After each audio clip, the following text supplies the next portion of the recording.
Good morning all.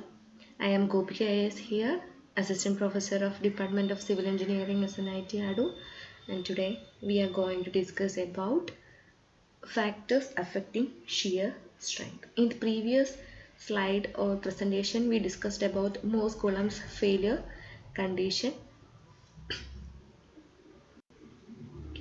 Let's see what are the different factors affecting shear strength. First one is the confining stress, second one is drainage condition, third one is density index, fourth one is water content and saturation, and the fifth one is composition and particle characteristics. Let's see each one of these and how they affect the shear strength of soil. First one is confining stress. If any soil mass is confined conditions, that is, it is restrained from lateral movement, then shear resistance of the soil increased because sigma increases. In confining condition, interlocking of granular soils increases and hence the shear strength increases. Next one is drainage condition. It has been pointed out earlier that effective stress which governs the shearing strength of soil. In drained condition occurs when the excess pore water pressure developed during loading of soil dissipate, that is delta U is equal to 0, and in undrained conditions occurs when the excess pore water pressure cannot drain from the soil, that is delta U is equal to 0. So either undrained conditions or drained condition, it depends on soil type, geological formations and the rate of loading.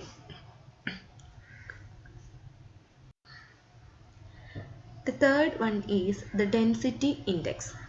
The most important factor affecting the shear strength of granular soil is density index. For the same composition of soil, higher the density and higher the angle of internal friction. Hence, higher will be the shear strength. The below graph shows the relationship between angle of friction and density index of the particular soil. Next point is water content and saturation. In case of fine-grained soil, cohesion between soil particles is inversely proportional to water content. The relationship between cohesion and the water content is given in the figure.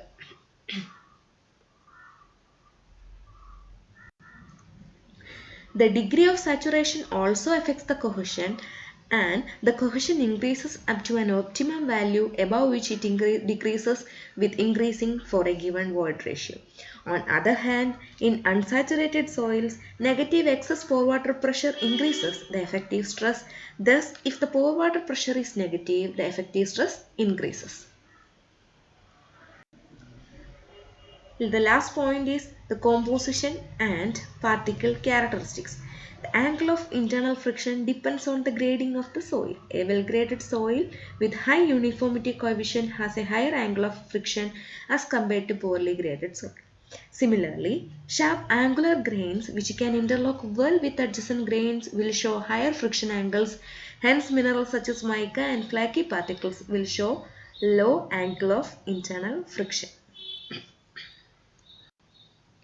I hope you understand this section, and my sections will be continued and we will see in the next presentation. Thank you.